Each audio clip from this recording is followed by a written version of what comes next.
Muy buenas a todos, soy Oliver y hoy os traigo 30 pruebas de que la Tierra es plana.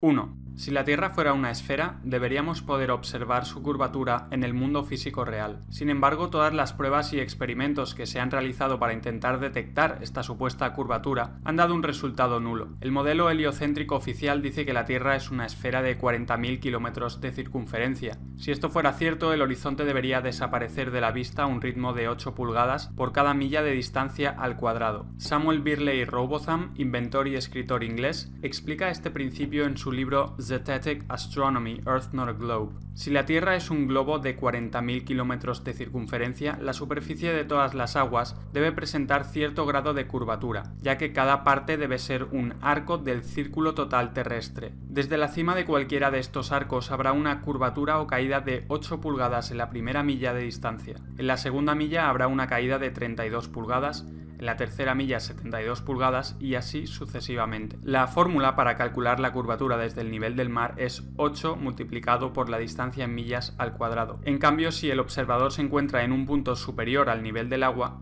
la fórmula cambia y es la siguiente.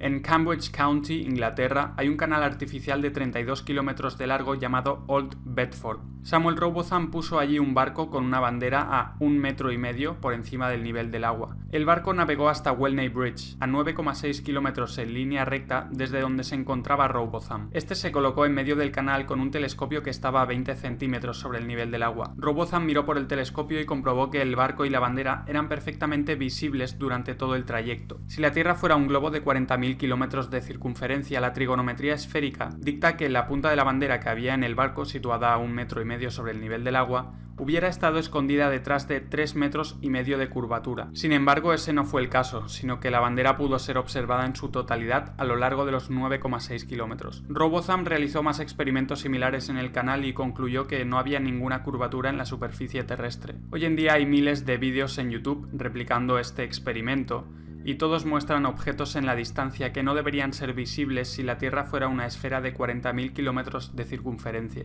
2. El fotógrafo Joshua Nowicki realizó el 5 de mayo de 2016 un timelapse de la ciudad de Chicago desde el Whitecomb Senior Living Community en St. Joseph, Michigan. La distancia entre ambos puntos es de 60 millas, es decir, 96 kilómetros, y el fotógrafo se encontraba a 1,80 metros sobre el nivel del mar. Usando el segundo cálculo trigonométrico anteriormente explicado, nos sale que entre el punto en el que estaba el fotógrafo y la ciudad de Chicago habría una caída de curvatura de 650 metros, por lo que cualquier edificio que tuviese una altura menor a 650 metros estaría completamente oculto tras la curvatura terrestre. El edificio más alto de Chicago es el Willis Tower, con una altura de 442 metros, por lo que la parte más alta del edificio debería estar oculta tras 208 metros de curvatura. El timelapse muestra claramente todos los edificios enfocados prácticamente al completo, probando que no hay ninguna curvatura en la superficie terrestre. Después de que este timelapse y otras fotografías de Joshua Nowicki salieran a la luz, varias cadenas de televisión norteamericanas se apresuraron desesperadamente a decir que lo que se ve en las fotografías, en las imágenes, es en realidad un espejismo. Es decir, que las imágenes en realidad eran producto de la refracción de la luz. Dicen que la diferencia de temperaturas en la atmósfera hace que la luz se doble en el horizonte y cree una ilusión óptica. El problema de esta forzada explicación es que los espejismos se diferencian por presentar una imagen claramente distorsionada o invertida, y en el timelapse de Nowicki se puede ver la ciudad de Chicago durante 15 o más horas seguidas, con una imagen nítida y detallada.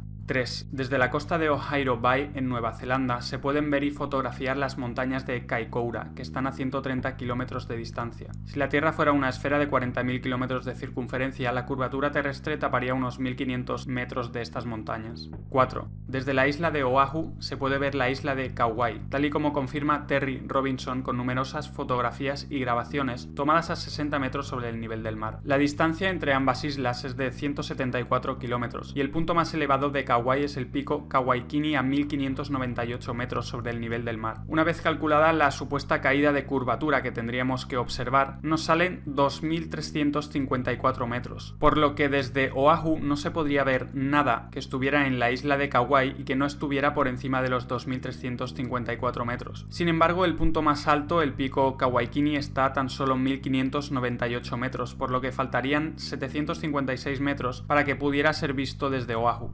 5. El Gran Canal de China tiene 1.776 kilómetros de longitud y según datos oficiales su punto más alto se encuentra en las montañas de Shandong, a 42 metros de altura. Si la Tierra fuera una esfera de 40.000 kilómetros de circunferencia, la trigonometría esférica dicta que el canal formaría un arco siguiendo la curvatura terrestre y su punto más alto estaría en el centro a una altura de 60.940 metros y no a tan solo 42 metros como sucede en la realidad.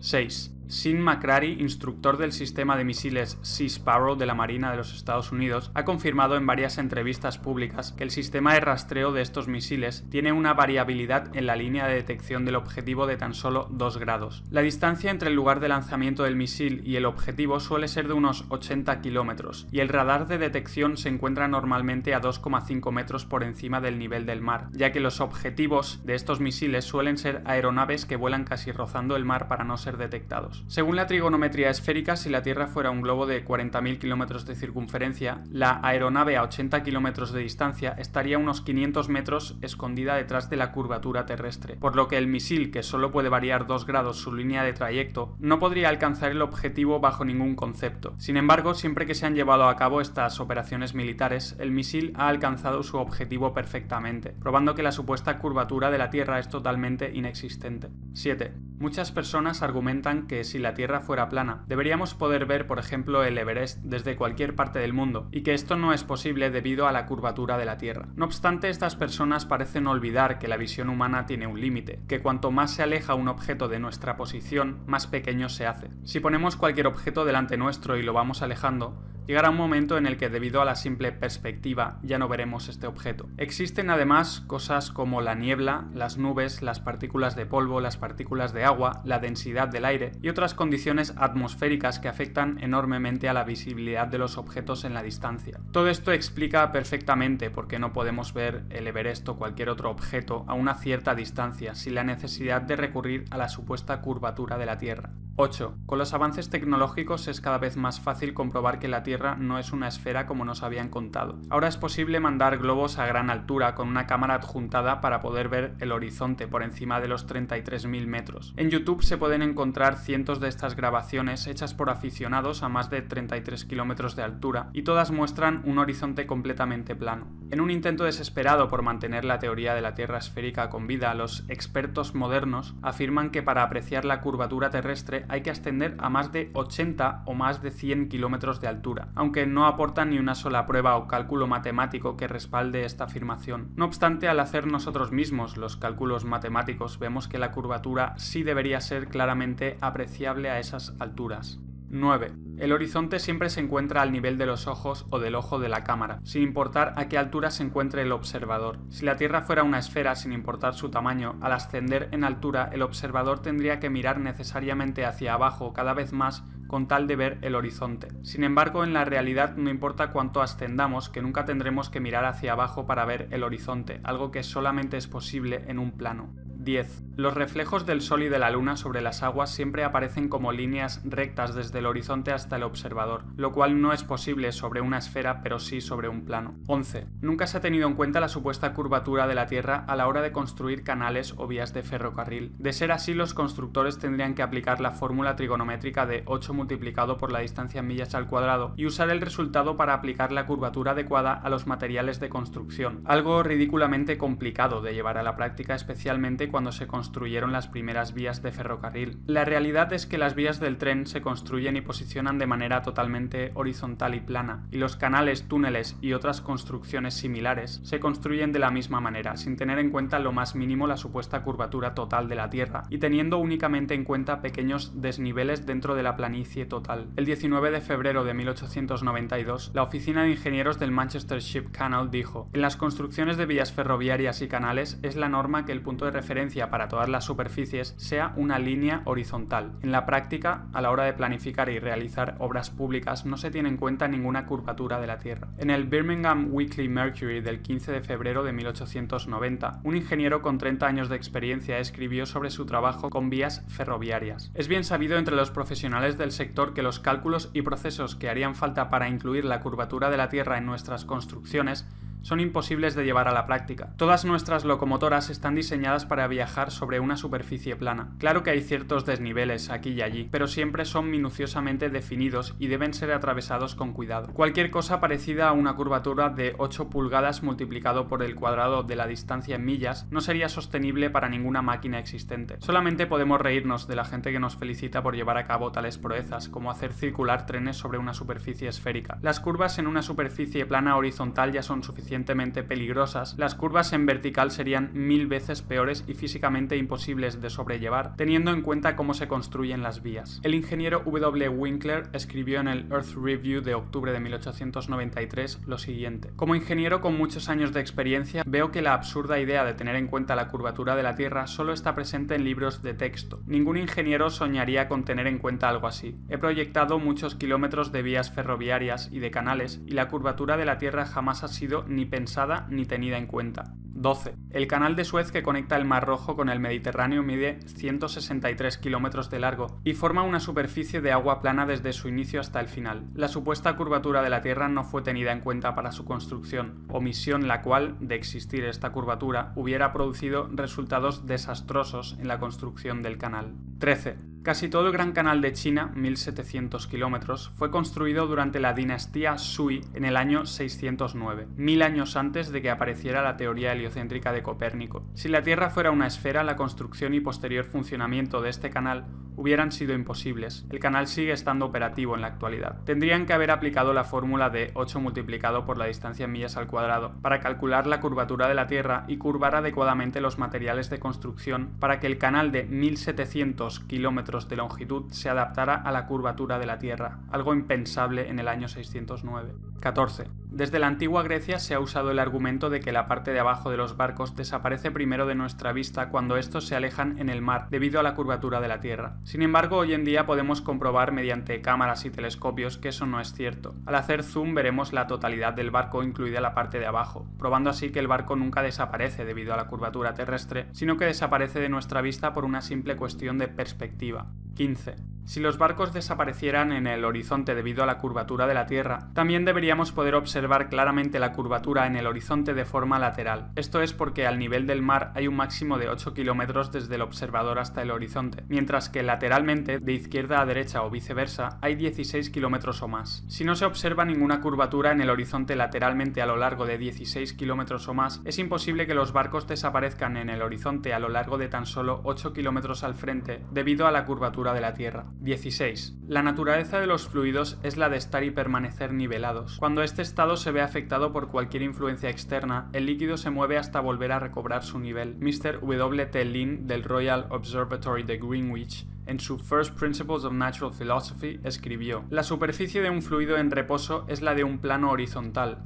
Si alguna parte de esa superficie fuera más alta que el resto, las partes del fluido que estuvieran por debajo ejercerían una presión más grande sobre las partes circundantes que la presión que reciben de ellas, por lo que habría un movimiento de las partículas hasta que ninguna estuviera más elevada que las demás, es decir, hasta que la superficie del fluido fuera un plano horizontal. Si la Tierra fuera una esfera, la superficie de las aguas debería presentar cierto grado de curvatura, pero lo que vemos en la realidad es que las aguas están totalmente niveladas, mares, ríos, lagos, etc. Una Tierra plana es congruente con la propiedad física del agua, de buscar y mantener su nivel, pero una Tierra esférica no lo es. William Thomas Weisman en The Earth an Irregular Plane escribió: la superficie de todas las aguas está perfectamente nivelada, siempre y cuando no se vea agitada por causas naturales como vientos, mareas, terremotos, etc. Esto es evidente para cualquier persona razonable que sepa usar la vista. 17. El río Nilo tiene una longitud de 6.800 kilómetros. Si la Tierra fuera una esfera de 40.000 kilómetros de circunferencia, según la trigonometría esférica, la primera mitad de este río, 3.400 kilómetros, debería estar fluyendo hacia arriba por una cuesta de 800 kilómetros de altura. Sin ningún tipo de fuerza que la impulse, el agua nunca fluye hacia arriba. En este caso, el nacimiento del Nilo se encuentra en el río Cajera, a una altura de 2,7 kilómetros, por lo que es imposible que el río tenga la fuerza suficiente como para subir una cuesta de 800 kilómetros kilómetros de altura. Algunas personas dicen que en realidad el Nilo no fluye hacia arriba, porque en el espacio no hay ni arriba ni abajo. Lo que parecen olvidar es que el río Nilo se encuentra dentro de la Tierra y no en el espacio exterior. Algunos también dicen que la gravedad atrae al río Nilo hacia el centro de la Tierra y que por eso es capaz de fluir hacia arriba. Lamentablemente el comodín de la gravedad no funciona, ya que si la gravedad puede hacer que un río fluya hacia arriba por una cuesta de 800 kilómetros, debería poder hacer lo mismo con todas las demás aguas del mundo. Uno solo tiene que pensar si alguna vez ha visto el agua fluir hacia arriba sin alguna fuerza que la impulse. La respuesta evidentemente es no. Tal sinsentido va en contra de las leyes de la física y del sentido común. El Nilo fluye hacia abajo hasta desembocar en el mar como todos los demás ríos. Esto no es posible en una tierra esférica donde el Nilo debería fluir hacia arriba por una cuesta de 800 kilómetros, pero sí es lógico y posible en una tierra con la superficie plana, donde cualquier desnivel, en este caso el río Cajera a 2,7 kilómetros de altura, permitirá que el río fluya hacia abajo hasta desembocar en el mar.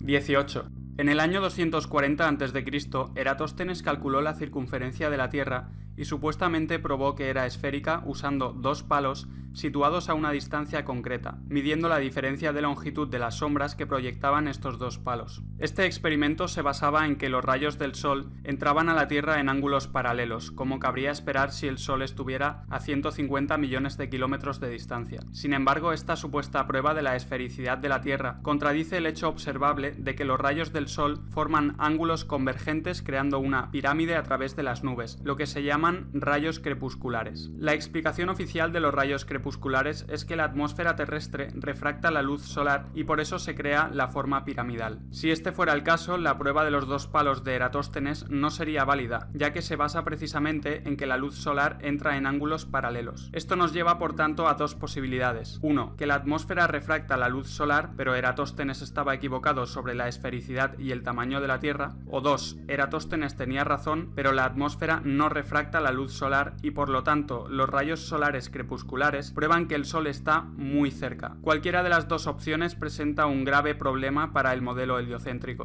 19. Si la Tierra fuera una esfera de 40.000 kilómetros de circunferencia, un avión comercial volando a una velocidad media de 800 kilómetros por hora debería inclinar el morro del avión hacia abajo para compensar un ascenso de 846 metros cada minuto y así poder volar paralelo a la Tierra. Si no lo hiciera, después de una hora de haber despegado, el avión se encontraría unos 50 kilómetros más arriba de lo esperado y seguiría ascendiendo unos 50 kilómetros cada hora hasta llegar al espacio exterior. Sin embargo, los pilotos jamás tienen que realizar tal maniobra compensatoria, sino que cuando el avión llega a su techo absoluto, es decir, la mayor altitud a la que un avión puede mantener el vuelo nivelado, el piloto simplemente mantiene su trayectoria de forma nivelada sin preocuparse de tener que ajustar el morro del avión para no acabar en la órbita espacial. 20. Muchos vuelos comerciales realizan rutas que no tienen ningún sentido en el modelo de la Tierra esférica, dando vueltas enormes y ridículas en vez de escoger el camino más corto en línea recta para ir de una ciudad a otra. Ejemplos de estos vuelos son los de Seattle-Dubái, Londres-Tokio, Moscú-Los Ángeles, Moscú-Nueva York, San Diego-Londres, San Francisco-Múnich, Tokio-Frankfurt o Toronto-El Cairo. Sin embargo, estas rutas ridículas e inexplicables en el modelo esférico tienen todo el sentido del mundo cuando son proyectadas sobre el mapa de la Tierra plana, donde vemos que en realidad son líneas rectas entre las ciudades mencionadas. 21. Un argumento común usado en contra de la teoría de la Tierra plana es el de decir que los vuelos en el sur no cuadrarían en el mapa plano. Por ejemplo, los vuelos de Santiago de Chile Auckland o Santiago de Chile Sydney, en vez de tardar 13 o 14 horas, tardarían el doble o el triple en el mapa de la Tierra plana, ya que en este mapa parece que las dos destinaciones estén muy separadas. Sin embargo, esta afirmación es completamente errónea, ya que el mapa de la Tierra plana, el mapa de Gleason o azimutal, es equidistante. Esto quiere decir que cada celda que se ve en el mapa representa la misma longitud y anchura que las demás celdas, por lo que las celdas que parecen tan grandes en la parte exterior del mapa, es decir, en el sur, en realidad son iguales a las que hay en el centro, es decir, el norte. Cada celda en el mapa representa unos 1.300 kilómetros de ancho y 2.500 kilómetros de alto. Una vez sabido esto, vemos que la distancia entre Santiago de Chile y Auckland es de 9.700 kilómetros en ambos mapas, por lo que los tiempos de vuelo en el sur cuadran perfectamente en el mapa de la Tierra plana.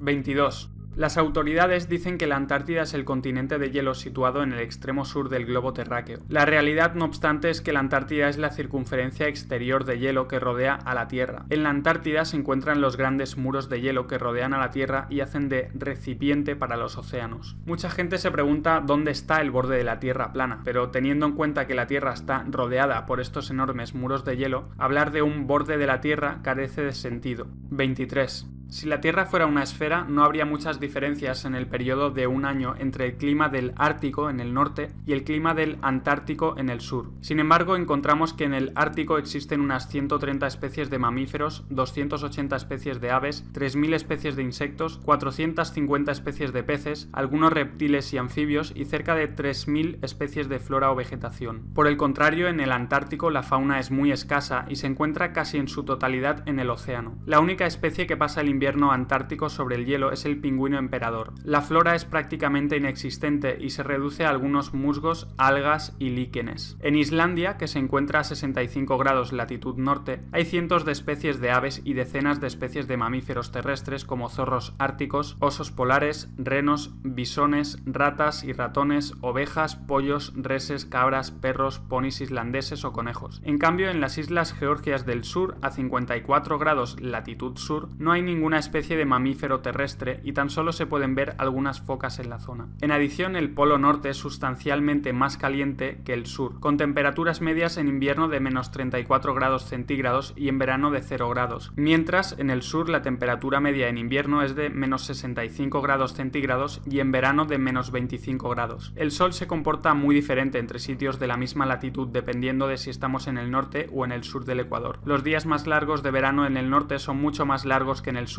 y los inviernos más cortos en el norte son mucho más cortos en el sur. Todas estas claras diferencias climáticas no tienen ninguna explicación satisfactoria en el modelo de la Tierra esférica, donde el Sol alumbra lo mismo en el Ártico y el Antártico a lo largo del año, pero en cambio sí que pueden ser perfectamente explicadas en el modelo de la Tierra plana, donde el Sol completa su círculo por encima de la Tierra cada 24 horas y cambia de trópico a trópico cada 6 meses. El Sol viajará mucho más rápido por la gran circunferencia del sur para poder completar su vuelta en las mismas 24 horas que tarda en completarla en el pequeño círculo central del norte, y por tanto el sur recibirá mucha menos luz y calor solar que el norte a lo largo del año. 24. Si la Tierra fuera una esfera, la distancia alrededor de su superficie a 45 grados latitud sur no podría ser muy diferente a la que hay a 45 grados latitud norte. Sin embargo, navegantes y pilotos se encuentran con que la distancia alrededor de la Tierra a esa latitud sur es, como mínimo, el doble a la que hay en la misma latitud norte. Esto es totalmente incompatible con el modelo de la Tierra esférica, donde la distancia debería ser prácticamente la misma, ya que nos encontramos en una esfera o un globo. Pero es algo totalmente lógico en el modelo de la Tierra plana, donde la superficie terrestre se expande hacia el sur a medida que uno se aleja del polo norte, teniendo por tanto que recorrer mucha más distancia para rodear la Tierra en la gran circunferencia del sur que en la pequeña parte central del norte.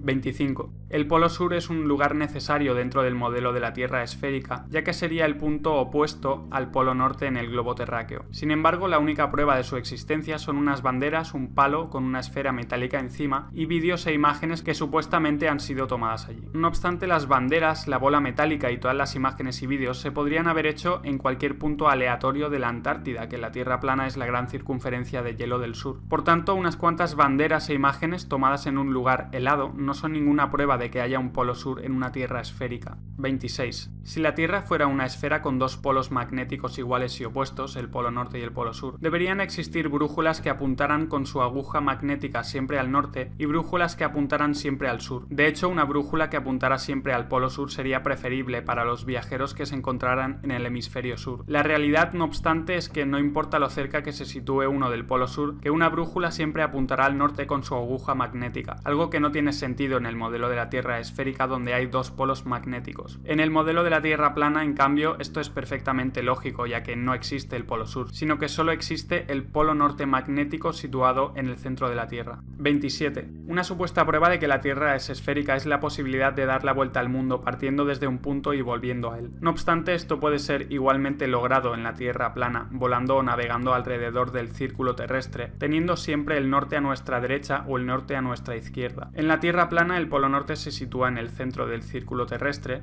y el sur es toda dirección que emana de este centro. Si uno avanza en una dirección que no le acerca ni al norte ni al sur, entonces estará yendo hacia el oeste o hacia el este. Es decir, ir hacia el este o hacia el oeste es ir en un patrón circular con un mismo radio alrededor del polo norte magnético. Dar la vuelta al mundo es simplemente ir en una dirección con el norte siempre a la derecha o a la izquierda, dependiendo de si se hace una circunnavegación de este a oeste o de oeste a este. Por tanto, lo que se cree que es una vuelta al mundo sobre una esfera, en realidad es una vuelta circular alrededor de un plano. Nunca se ha hecho la vuelta al mundo yendo hacia el norte o hacia el sur, es decir, haciendo una circunnavegación pasando por los polos. Esto es porque la única vuelta al mundo que se puede hacer en una tierra plana es de este a oeste o de oeste a este. Evidentemente, las autoridades han tenido que mostrar supuestos casos de circunnavegaciones pasando por los polos con tal de mantener con vida su teoría de tierra esférica. La primera supuesta circunnavegación pasando por los polos la hizo Sir Ranulph Fiennes con la expedición Transglobe británica en 1982. Pero lejos de ser un explorador normal y corriente, resulta que Sir Ranulph Fiennes es noble, tercer barón de Canterbury y primo de la familia real británica. Fiennes ha salido en varias películas y series de televisión e incluso fue candidato a hacer de James Bond cuando Roger Moore interpretó finalmente ese papel. De hecho, hay un documental sobre esta supuesta circunnavegación por los polos con Fiennes de protagonista. El documental más bien parece una producción de Hollywood con cámaras que están siempre en el sitio adecuado para grabar las mejores escenas y escenas totalmente sobreactuadas y preparadas. Fiennes además participa casualmente en Norwood, una organización caritativa judía de las más antiguas de Gran Bretaña. Esta organización está patrocinada nada más y nada menos por la reina de Inglaterra y está financiada por Sir Evelyn Robert Adrian de Rothschild, de la infame familia elitista de los Rothschild. Viendo todo esto, no es extraño pues que la élite utilice a uno de los suyos, en este caso a Fiennes, como supuesta prueba de que es posible circunnavegar la Tierra esférica pasando por los polos. 28.